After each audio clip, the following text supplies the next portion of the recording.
Warning, this video contains spoilers on BioShock Infinite and BioShock 1. If you haven't beaten either of those games, click away now. You have been warned. Don't get pissy if you if you come and say, hey, spoilers. Don't get pissy. But since you're here, likes, favorites, and subscribe, so you can always come back and watch it later. That's me pandering. Always gotta pander in this YouTube game.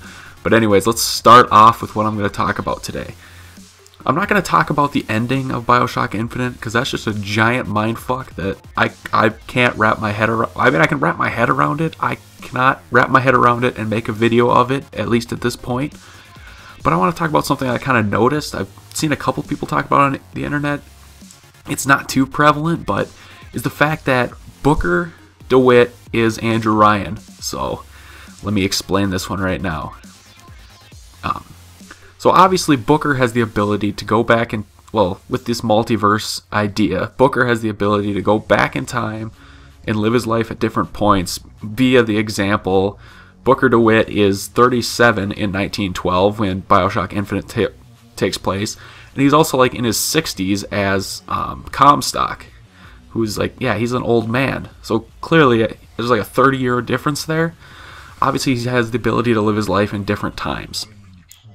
Now, who's to say he didn't go into the future, call himself Andrew Ryan, and make Rapture? Now, this is pretty big idea, but there's a couple of supporting facts. There's also a couple that don't really make any sense, so I'll go into those. Let me talk about the supporting facts.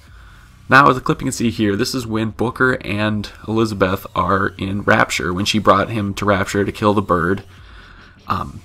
Booker has the ability to move the bathysphere, I guess it says. But if you've learned in the first game, after the Civil War in Rapture, Andrew Ryan shut down the bathyspheres to anyone who's not in his inner circle, like next to kin to him.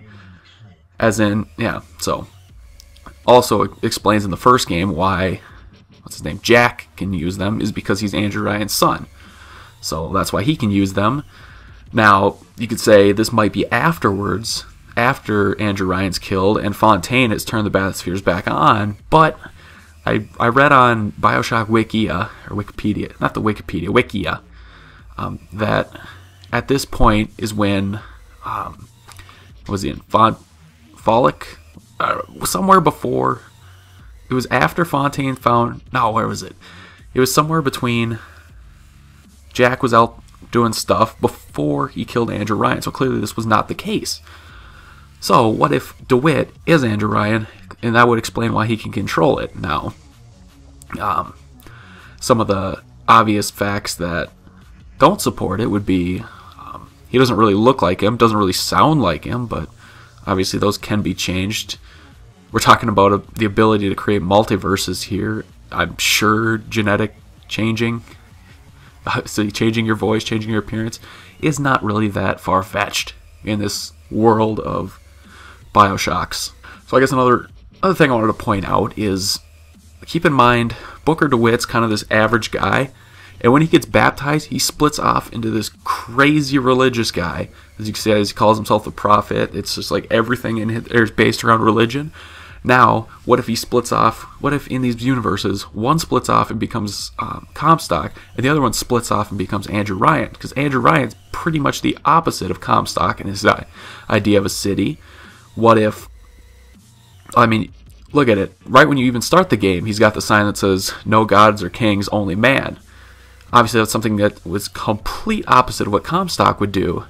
After, yeah, so this is just my theory on this whole issue. I don't know, maybe it'll come up. Maybe that's one of their DLCs, because I think it'd be kind of cool to see those two stories more intertwined.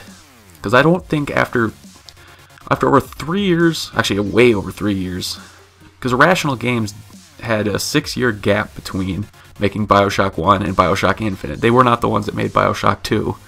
So they had a 6-year gap to make this game. They put out a trailer showing game footage back 3 years before Infinite came out. So clearly they've had time to think this over. I don't think they'd make a slip up with the bathysphere. And especially because there was an audio, I remember hearing there was an audio log saying that Jack was in what's the place? The place with the artist guy where you have to kill the 4 people, then take pictures of them. That's where Jack was, I guess. The name's slipping me right now. But anyways, I'm thinking that might come up in a DLC. So, that's my time. I'll pander again. Remember, likes, favorites, and subscribes. I am out.